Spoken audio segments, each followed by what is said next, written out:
There is darkness, there is perversion everywhere. How to solve this problem? So that is the, we know, without going into several those texts, we know that there is a manifestation of the one.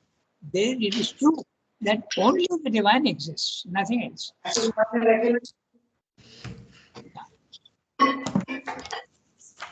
Only the divine exists and he is manifested in the world. So even the world is a manifestation of the divine. But manifestation necessarily means form, making forms. And forms means limitation. It is very, it's got dimensions, it's got color, form, shape, weight, size. Okay, so it is. So this is the problem. At the lower end, when there is manifestation, there is limitation. Limitation of consciousness, limitation of power, limitation of ananda. So that's what he's trying to, limitation of knowledge. So this is where he is discussing. And he has said previously in the previous paragraph that at our level, there are some things which are voluntary and there are many things which are involuntary, but we are not conscious of them. So that is one aspect of ignorance. So, there are so many things. Our heartbeats, our blood circulation, our digestion, these things they are not willing at all. It's happening naturally by itself. So what does it suggest? It suggests that there is a force outside us which is controlling us. So this force can be passive and it can be active. And when it is active, we see in the physical world that it is active. But when it is passive, it is not active, like the experience of the self. There, the consciousness, the power is not acting, it is static. But that doesn't mean to say that the power is not there. It is there, but it is static. Up to that point, we have come. Okay. Now we read each sentence and see whether it's clear. But still, it may be said, these are the end. These are, in the end, two different things. What are the two different things? Power in action, movement, and power without action, which is static condition. So he uses the word static and dynamic. They are different and yet they are really the same thing. But still it may be said, these are in the end two different things. And this is shown by their difference of opposite results. One is there is no movement at all, no evolution in the higher planes of consciousness. In the lower planes, there is movement and there is evolution. This is shown by the difference of opposite results. For a resort to the passivity of Brahman leads to the cessation of this existence. In other words, you see the physical world, when your consciousness rises to the self, you see the physical world as non-existent in this sense that you see them only as shadow play, forms, they have no reality. So the passivity of Brahman leads to the cessation of this existence. Cessation in this sense that there is no movement. You see only images which are not moving. Passivity of Brahman leads to cessation of existence. It doesn't mean to say that existence disappears entirely. You see forms, but they are not moving. Or rather, they don't have any reality. They are moving, but they are no reality. Your consciousness is up there watching from the mountain top. And a resort to the active Brahman leads to its continuance. Okay? The continuance of action. But here too, let us observe that this distinction, just 1 minute, sometimes my page doesn't move. So, but here too, just 1 second.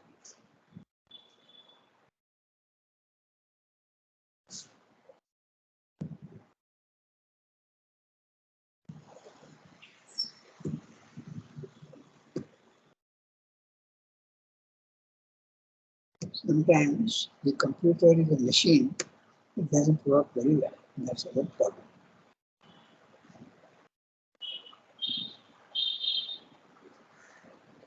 Yeah. But here too, let us observe that this distinction between what and what? Between passivity and activity.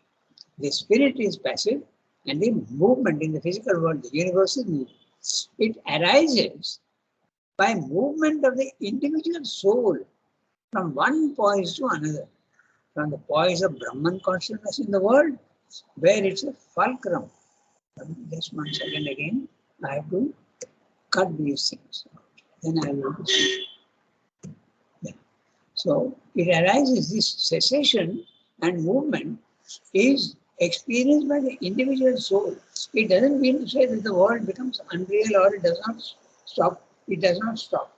For you it is stopping, okay, but not for the others. So let us know that this difference, certainly distinction, arises by the movement of an individual soul from one poise to another. The poise of movement in the physical world, where you are identified with your body-mind life, and then when you rise into the self, you are not identified with your body-mind life, you are outside your body-mind life, and you see the physical world as unreal, only shadow plays. So, from one poise to another, from the poise of Brahman consciousness in the world, where it's a fulcrum for the universal action. The word fulcrum is clear. It's what is called in French, point d'appui, a point of facilitation for the cosmic energy to act in the physical world.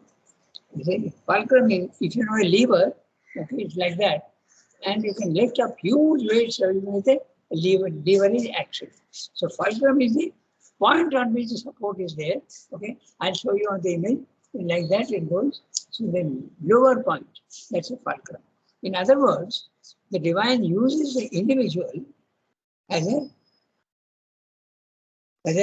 point of facilitation for the cosmic energy to act in the world. The individual is an agent through which the universal energy acts in the world. That's what is the fulcrum noted there. Where is the fulcrum for universal action? To or towards the poise of Brahman consciousness beyond the world. So it is Brahman consciousness in the world experiencing movement, and their consciousness rises to the self. It is Brahman consciousness which has gone beyond the world. But simply using two words, to or towards. To means you are plunged into the self, or towards means you are plunging.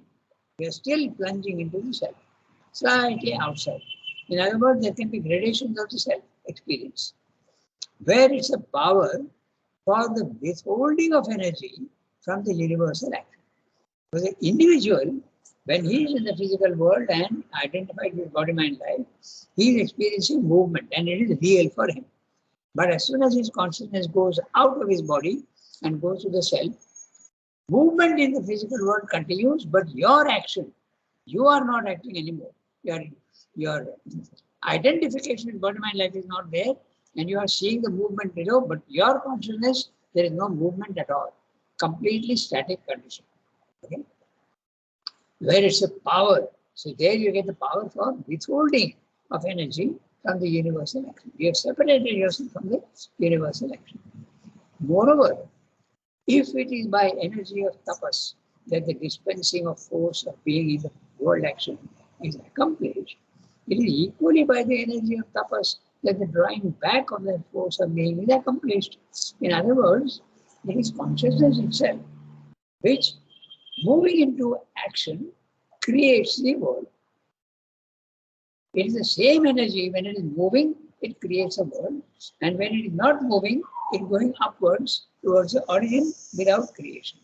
It's like the sea, which is absolutely calm and quiet, and not a single wave is there. That's a Brahman consciousness. But that same sea, when it starts stormy, waves come. There are waves that come, and there is a lot of movement in the sea. That's a physical world. So, in Ramakrishna's words, Jal Sthir Hole, that is when the word is, the water is absolutely sthir, not moving at all. It's the same as the Jal which is in movement. Hala Dola, he uses the word Hala Dola, movement, up and down. That's the difference. The consciousness is the same. In one it is silent, in one it is moving. where it's a power for the withholding of energy from the universal action. For the individual, the movement goes on in the physical world. You can't stop it. Moreover, if it is by energy of tapas that the dispensing of force of being in the world action is accomplished, it is equally by the energy of tapas that the drawing back of that force of being is accomplished. The passive consciousness is not the absence of power. It is power held back. That is what one has to understand. It is power held back. Okay? So, it is equally by the energy of tapas that the drawing back of that force of being is accomplished. I go to the next sentence. The passive consciousness of Brahman and its active consciousness are not two different, conflicting and incompatible things. Okay, he is telling you something which you can put in so many different ways. Right in the beginning of chapter 1, he has told you that spirit and matter are not different. Okay, so here he is saying the same thing, but he is viewing it from the point of view of consciousness and power. Okay, because Satchidananda is consciousness, it is power, it is substance, and it's also Ananda. So whatever way you look at, whether you look at it from the point of view of substance, whether you look at it from the point of view of Chit or Shakti or Ananda, the conclusion is the same. One is static at the higher level and below it is in movement in the lower level. Whether it be Ananda, whether it be force, whether it be Chit or whether it be substance, the same. Right? They are not two different, conflicting and incompatible things. They are the same consciousness, the same energy, at one end in a state of self-reservation. It is not good. At the other, cast into a motion of self-giving and self-deploying. The divine is giving himself to the world in an outward movement, a gesture of giving out. Okay? Like a rich man giving away his wealth to poor people. So, like the stillness of a reservoir and the coursing of the channels which flow from it. So, this is his image. He gave the image from here. Okay? The stillness of a reservoir, a dam, and the coursing of the channels below, when the water is let out, it flows. So, that's the difference. In fact, behind every activity, there is and must be a passive power of being from which it arises. So now he's generalizing.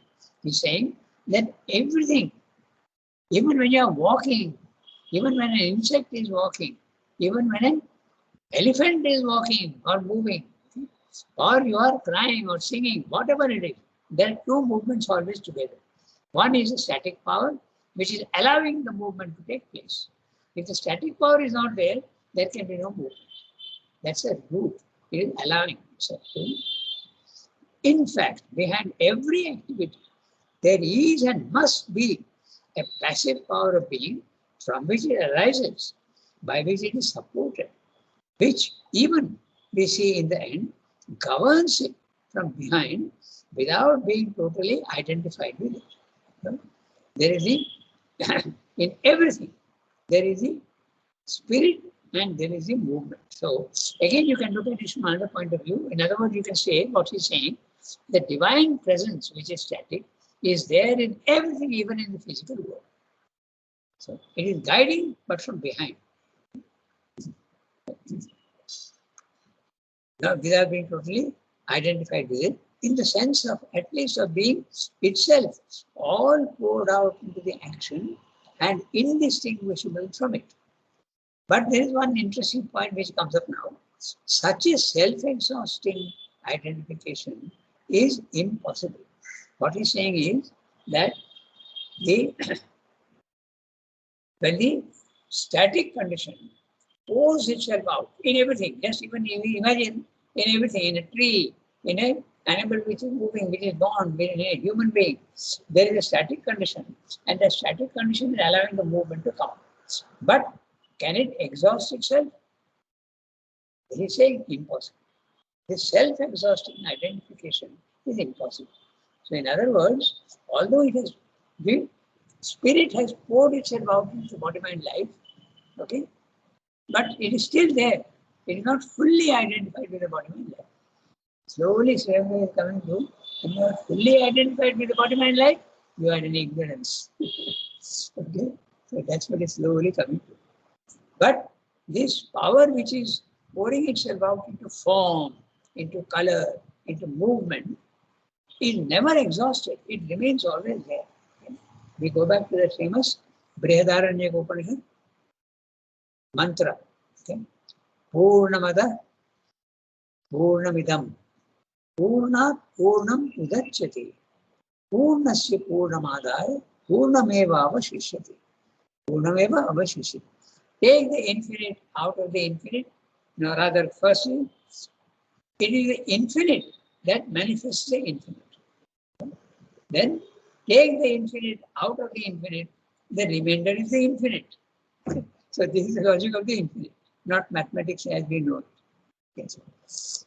For no action, however vast, exhausts the original power from which it proceeds, leaving nothing behind it in reserve. It's not like that. But wait, the spirit is always there and matter is always there. The God and the cosmos, both are there and both are infinite. That's it. For no action, however vast, exhausts the original power from which it proceeds, leaving nothing behind it in reserve. When we get back into our own conscious being, when we stand back from our own action and see how it is done, we discover that it's our whole being which stands behind any particular act or sum of activity. Passive in the rest of its integrality, active in its limited dispensation of energy, but that passivity is not an incapable inertia. It's a poise of self-reserved energy. So what he's saying is that he has already told you that this movement and non-movement is individual. You experience it individually. Okay? Because you are going to that level where it is static. This is because the world goes on. And the divine is also there always, independent of the individuality. But the individuality will climb from the lowest level to the highest level. And when he goes up, he realizes that there is a force which is working in the physical world, and there is a force which is not working in the physical world outside. You see that. Okay? Saguna, Nirguna. When we get back into our conscious being, in other words, yourself, when we stand back from our own action, that's why you are asked to be objective about yourself. That's the first movement. Don't get identified and justify all your actions. Stand back and look at it, and then you are on the beginning of the path to liberation. You have to stand back and not identify yourself. We stand back from our own action and see how it is done. How is it done? We see that it is done by the nature. Universal nature is doing all the action. You are not doing. You were in ignorance because you thought you were doing. But now you see how it is being done. You are not the doer. The individual soul is not the doer of action. It's universal action, universal nature which is active. Okay? So that's what you realize. One of the big realizations of spiritual experience. You go to the self, you realize that. We discover that it is our whole being which stands behind any particular act or sum of activities. Or whether we are eating or sleeping, our whole being, the passive part in us, is allowing this to take place. Passive in the rest of its integrality, active in its limited dispensation of energy. The dispensation of energy, your body, mind, life. But that passivity is not an incapable inertia. It's a poise of self-reserved energy. A similar truth must apply still more completely to the conscious being of the infinite. So he's saying that individually this is what happens. But what about a conscious being which is infinite? In other words, not the individual but God. When God is manifesting himself, he remains a universal being. Okay? A similar truth must apply still more completely to the conscious being of the infinite. So there is the impersonal aspect of the divine coming down, and it is This truth, just now what we saw, of movement and non-movement is even more.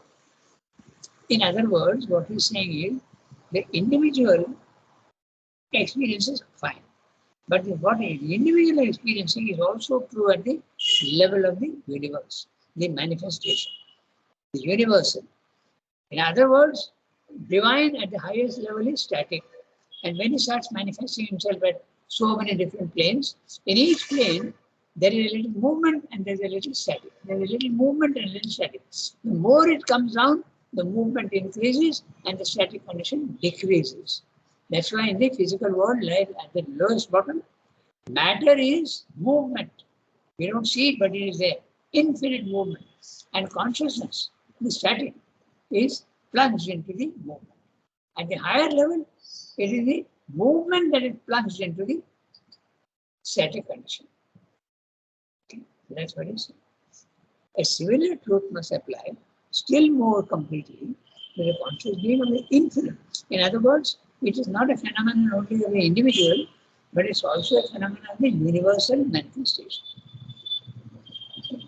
So at the higher levels, static. At the lower levels, movement. But they are always together. They are never separate. This same truth you can put in different ways, Purusha and Prakriti. As I told you, it depends on the terms. But if you keep in mind that this truth of gradation from the highest to the lowest applies to everything.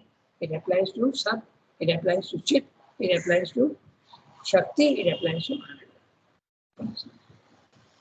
This is what he's saying in practice. How is all this going to affect our ignorance? That he will come to see. So now we read the next paragraph. It is immaterial for the moment to inquire. So one of you has to read. Who will read? Yesterday Sunki read. Anyone can read. Yasmin, shall I?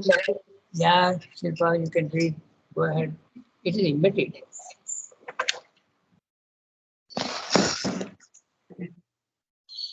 It is immaterial for a moment to inquire whether the passivity out of which all emerges is absolute or only relative to the observable action from which it holds back.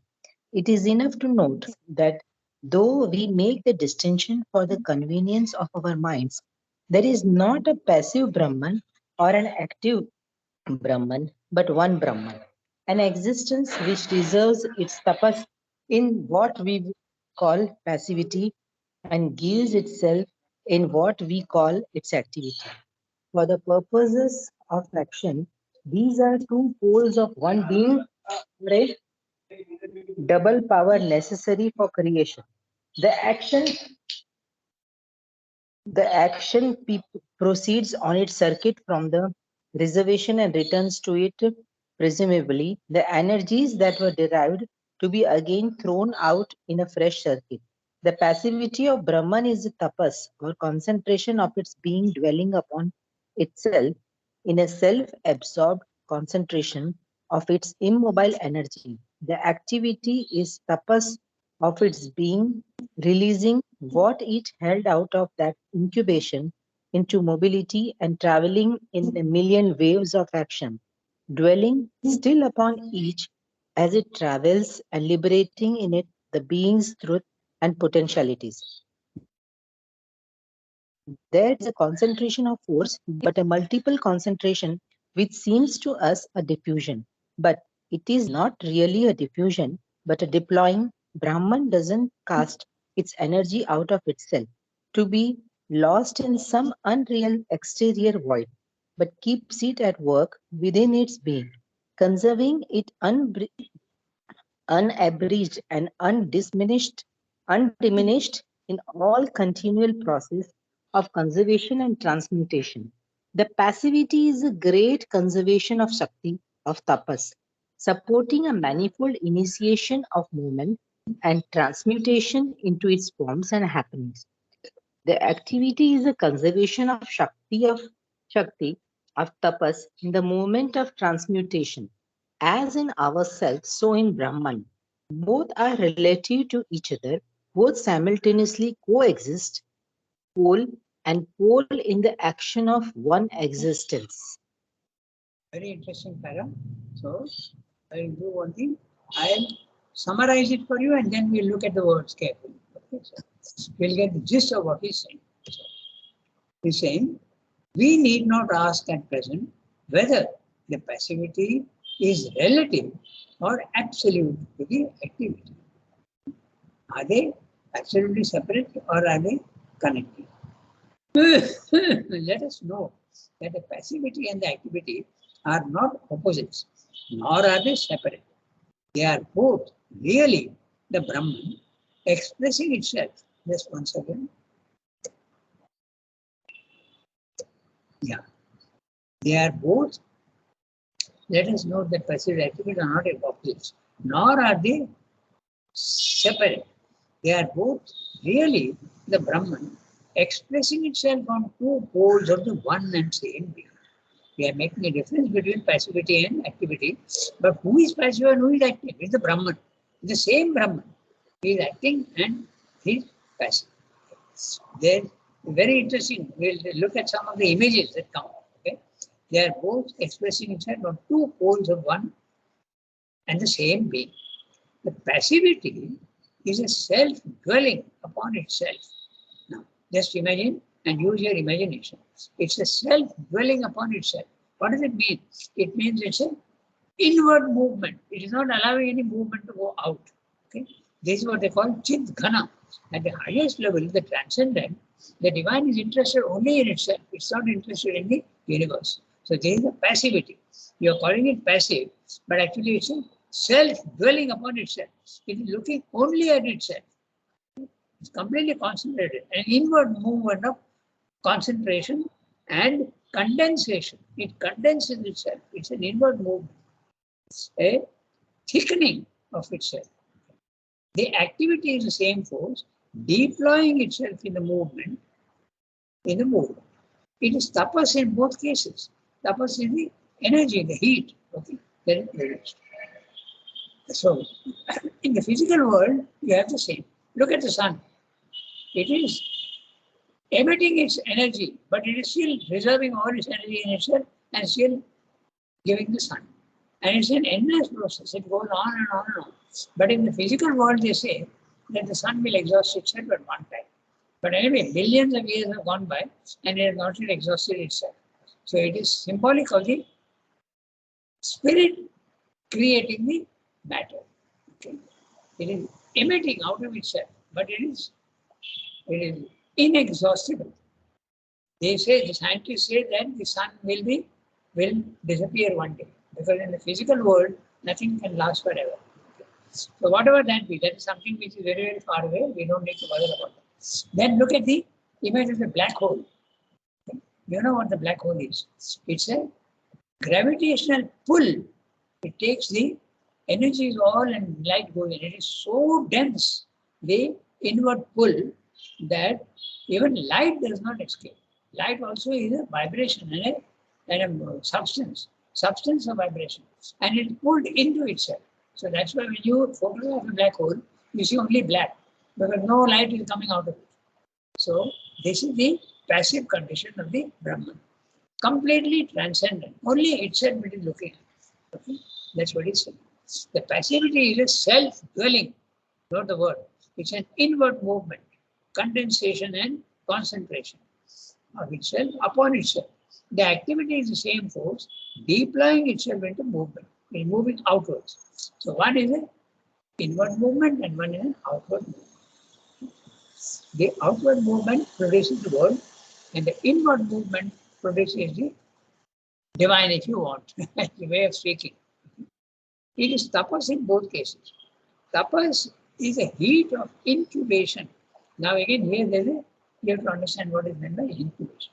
The bird which produces the egg sits on it and gives it heat, so that what is in the egg is created and comes out.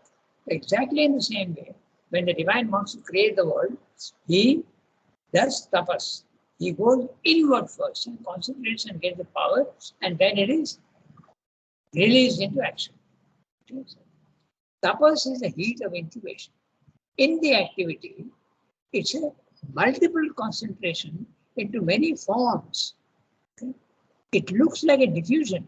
When you say that the world is an outward movement and is diffusing itself and becoming less and less concentrated. There is a truth in that also. Because look at the sun. Okay? 4,000 million watts of energy. And when it comes down, it's a warmth, only a warmth. So there is a diffusion in a certain sense, but it is not really diffusion. It's a deploying, so they say. Okay? And deploying is again, the word is deploying means to arrange things in the outward. When the word is used very often for the army. When you are going to war, you have a certain amount of troops that you have. You put them in one place, you put them in another place, you put them in another place. You are deploying them. Okay? So that's what the divine is doing, is deploying itself everywhere. Tapas is the heat of incubation.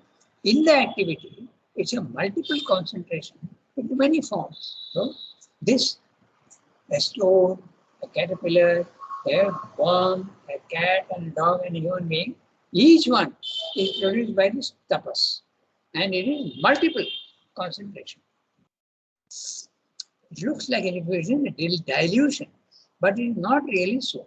It's a deploying of itself into infinite centers. So each center, each thing that exists, each individual creature, okay, animate or inanimate, is a concentration of the divine force individually. This process is the same in the individual and the universe. So there is the process of concentration and creation by diffusion is there at the universal level, it's also there at the individual level. So, in other words, when the divine is creating the universe, he is doing it by this first concentration, gets enough power and then deploys it down. It's like a horse about to start a race, or even you are running 100 meters. First, you are gathering yourself, you are concentrating, and as soon as the whistle blows or the pistol shot is given, you start running. So you concentrate yourself and then you run. Both are necessary. You get the power by concentration and then you put it into action. So same is saying the same thing happens to the individual. So if you want the passive condition, which is the divine, you have to concentrate yourself first. See how parallelly is going? So if you want the divine, who is passive, you have to become passive yourself. And how do you become passive? By letting your consciousness not run in 10,000 directions, but concentrating. Inward movement. So the inward movement is the essential element of all yoga. When you want to reach the passivity of the divine. Okay? So, here's what he said. What's the time? 8:34. We have 6 minutes. We can read one more paragraph. Okay? So the reality then is neither there what we have to read. So Shilpa read and I read the first one. The next one, who will read? I have to ask. Shall I read? Yeah, go ahead. Kiran, you can ask. Okay. You can read Real, the reality. the reality then is neither an eternal passivity of immobile being nor an eternal activity of being in movement, nor is it an alteration in time between these two things. Neither, in fact, is the sole absolute truth of Brahman's reality. Their opposition is only true of it in relation to the activities of its consciousness. When we perceive its deployment of the conscious energy of its being in the universal action, we speak of it as the mobile active Brahman. When we perceive its simultaneous reservation of the conscious energy of its being kept back from the action, we speak of it as the immobile passive Brahman, Saguna and Nirguna, Kshara and Akshara. Otherwise, the terms would have no meaning, for there is one reality and not two independent realities, one immobile, the other mobile. In the ordinary view of the soul's evolution, into the action, pravritti and its involution into the passivity, nivritti, it is supposed that in the action, the individual soul becomes ignorant, nascent of its passive, which is supposed to be its true being. And in the passivity, it becomes finally nascent of its active, which is supposed to be its false or only apparent being. But this is because these two movements take place alternately for us. As in our sleep and waking, we pass in waking into nascence of our sleeping condition, in sleep into nascence of our waking being. But this happens because only part of our being performs this alternative movement, and we falsely think of ourselves as only that partial existence. But we can discover by a deeper psychological experience that the larger being in us is perfectly aware of all that happens, even in what is to our partial and superficial being a state of unconsciousness. It is limited neither by sleep nor by waking. So, it is in our relations with Brahman, who is our an integral being. In the ignorance, we identify ourselves with only a partial consciousness, mental or spiritual mental in its nature, which becomes nascent of itself of status by movement. In this part of us, we lose the movement. We lose at same time our hold on our self action by entering into passivity. By an entire passivity, the mind falls asleep or enters into trance or else is liberated into a spiritual silence. But though it is a liberation from the ignorance of the partial being in its flux of action, it is earned by putting on a luminous nescence of the dynamic reality or a luminous separation from it. The spiritual mental being remains self absorbed in a silent essential status of existence and becomes either incapable of active consciousness or repugnant to all activity. This state of silence is a status through which the soul passes in its journey towards the absolute. But there is a greater fulfillment of our true and integral being, in which both the static and the dynamic sides of the self are liberated and fulfilled in that which upholds both and is limited neither by action nor by silence. So he's going on developing the idea. It's very interesting what he's saying. We have to concentrate on the philosophical aspect, but also the practical aspect of yoga. He's very much linked to both. But it is already 8:40, so we'll not go to do this today. Okay, so we'll do this next time. So we have to redo. And now, even if I read the summary, it's useless because 1 week will go by. So next Wednesday, we'll take up this, we'll redo it. We're looking at the same thing with so many different angles. That's the thing. The reality then is neither an eternal passivity nor an eternal activity. We'll read from there. Page, Shruti has to note down. Yes, I'll make a note. 595. We'll redo the pattern. Mhm. Reread it. Okay? Yes. Okay. Au revoir, everybody. Merci beaucoup. Thank you, Rangada. Yes, au revoir. Thank you, Rangana. Thank you.